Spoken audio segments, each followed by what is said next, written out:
नमस्कार, आप देख रहे हैं चैनल इंडिया छत्तीसगढ़। मैं हूं उपेंद्र। बढ़ते हैं खबरों की तरफ। रविशंकर शर्मा की खबर है रायपुर से। छत्तीसगढ़ के उप मुख्यमंत्री व नगरीय निकाय मंत्री अरुण साव ने आज भाजपा कार्यालय एकात्म परिसर में प्रेस वार्ता कर कांग्रेस पर निशाना साधा। उन्होंने कांग्रेस में मचे अंदरूनी घमासान पर कहा कि कांग्रेस की हालत सबके सामने है। पिछले 5 दिनों में जो मंजर प्रदेशवासियों ने देखा है, उससे स्पष्ट है कि कांग्रेस पार्टी में कैसी ऊहापोह और आपाधापी मची है, किस तरह से और कैसे प्रत्याशियों का चयन हो रहा है। डिप्टी सीएम ने तंज कसते हुए कहा कि कांग्रेस का कोई एमआईसी का मेंबर निर्दलीय चुनाव लड़ रहा है। कांग्रेस के बड़े बड़े नेता निर्दलीय चुनाव लड़ रहे हैं, बागी होकर चुनाव लड़ रहे हैं। कांग्रेस ने जो प्रत्याशी घोषित किए हैं, उसके खिलाफ लगातार नाराजगी के मामले आ रहे हैं। ये बताता है कि कांग्रेस पार्टी चुनाव के मैदान में जाने से पहले हार मान गई है। कांग्रेस नेताओं ने जनता का मूड समझ लिया है। जनता तो पूरी तरह कांग्रेस को सबक सिखाने के मूड में है। नगरीय निकाय चुनाव जो राज्य के 10 नगर निगमों में 49 नगर पालिकाओं में और 114 नगर पंचायतों में हो रहा है, उसके लिए नामांकन दाखिले का काम पूर्ण हो चुका है और आज नामांकन पत्रों की समीक्षा हो रही है। इस बीच अनेक स्थानों पर मुझे स्वयं पार्टी के नामांकन रैली में शामिल होने का अवसर मिला। लोरमी, मुंगेली, बिलासपुर, ऐसे अनेक स्थानों के नामांकन रैली में मैं स्वयं शामिल हुआ और इन नामांकन रैलियों में जो उत्साह और ऊर्जा दिखी, ये ठीक वैसा ही था जैसे विधानसभा 2023 के चुनाव के समय उत्साह था, जैसे लोकसभा चुनाव के समय उत्साह था और रायपुर दक्षिण के उपचुनाव के समय जैसा उत्साह था।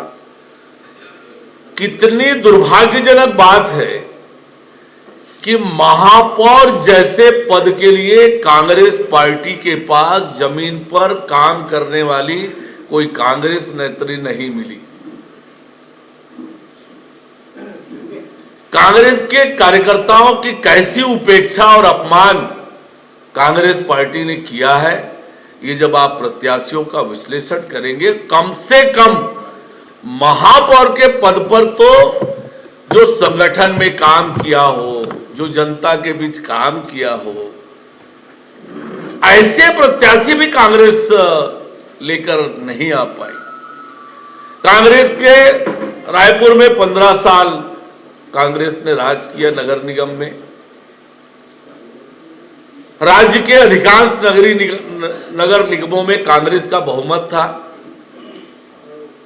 पर वर्तमान जो महापौर और नगरीय निकाय के पदाधिकारी हैं, उनको कांग्रेस पार्टी ने छुपा लिया, क्योंकि उन्हें पता है जनता में कितना आक्रोश है उनके लिए। और आज हालात क्या है कांग्रेस के? कोई एमआईसी का मेंबर निर्दलीय लड़ रहा है, कांग्रेस के बड़े बड़े नेता निर्दलीय लड़ रहे हैं, बागी लड़ रहे हैं। जो प्रत्याशी घोषित किए उसके खिलाफ लगातार नाराजगी के मामले आ रहे हैं। यह बताता है कि कांग्रेस पार्टी चुनाव के मैदान में जाने से पहले हार मान गई है। जनता का मूड समझ लिया है कि जनता तो पूरी तरह से उन्हें सबक सिखाने के मूड में है। एक तरफ 5 साल में विकास को अवरुद्ध किया, जनता को परेशान किया, वहीं दूसरी ओर यही वो कांग्रेस पार्टी है जिसने अप्रत्यक्ष प्रणाली से चुनाव कराकर जनता के अधिकारों को छीनने का काम किया। लोकतंत्र में मताधिकार सबसे बड़ा अधिकार होता है और जनता को अपना महापौर चुनने का अधिकार, अपना नगर पालिका अध्यक्ष चुनने का अधिकार संविधान के मूल भावना के विपरीत जाकर एक तरफ जहां जनता के अधिकारों को छीनने का काम किया कांग्रेस पार्टी ने, ताकि जोड़ तोड़ खरीद फरोख्त करके अपनी सरकार बना ली निकायों में, पर सरकार बनाने के बाद किया क्या? विकास को अवरुद्ध किया, घोटाले किए, भ्रष्टाचार किए, शहरों की दुर्दशा कर दी इन्होंने। कैसे भूमाफियाओं को पनपाया,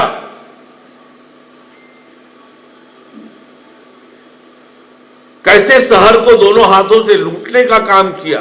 सरकार ने जो मोदी की एक एक गारंटी पूरी की है,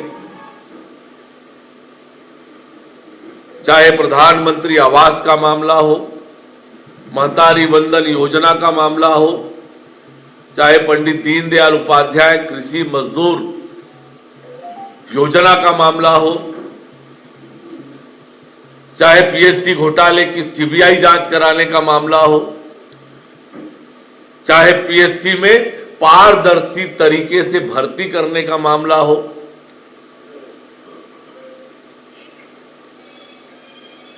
रामलला दर्शन योजना का मामला हो,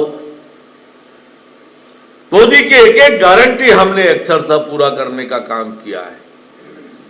आज जिस तेजी से प्रधानमंत्री आवास बन रहे हैं गरीबों के, हम नए सर्वे भी करा रहे हैं और सभी पात्र हितग्राहियों को प्रधानमंत्री आवास देने की हमारी योजना है, जिस पे आगे बढ़ गए हैं। ग्रामीण क्षेत्रों में लगातार प्रधानमंत्री आवास बन रहे हैं, शहरों में भी लगातार बन रहे हैं। जो इनकी समय गरीबों को आवास से वंचित करने वाली पार्टी जब गरीबों के हित की बात करती है तो हंसी आती है इन पर। और ये चुनाव, नगरीय निकाय के ये चुनाव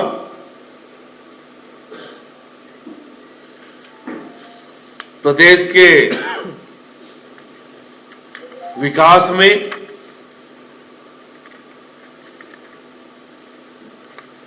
मील का पत्थर साबित होने वाला है।